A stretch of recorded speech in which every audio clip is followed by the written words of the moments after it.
فرمان نبی کریم صلی اللہ علیہ وآلہ وسلم ہے۔ اللہ تعالیٰ رحم فرماتے ہیں اس شخص پر جو بیچتے وقت بھی اور خریدتے وقت بھی اور اپنا حق وصول کرتے وقت بھی نرم ہو۔ کسی مسلمان کا مال دوسروں کے لیے اس کی دلی رضامندی کے بغیر جائز نہیں ہے۔ اپنے مسلمان بھائی کے لیے وہی چیز پسند کرو جو اپنے لیے پسند کرتے ہو۔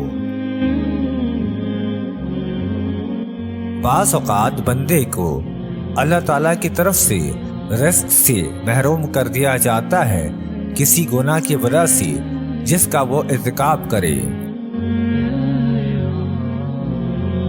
تم میں سے بہترین لوگ وہ ہیں جو قرض کی ادائیگی میں اچھا معاملہ کرنے والے ہوں۔ جس شخص میں یہ 4 صفات موجود ہوں اسے دنیا کی کسی بھی چیز کی محرومی نقصان نہیں پہنچا سکتی۔ پہلی چیز امانت کی حفاظت، دوسری بات کی سچائی، تیسری اچھے اخلاق اور چوتھی حلال کھانا۔ مزدور کو اس کی مزدوری پسینہ خشک ہونے سے پہلے ہی ادا کر دو۔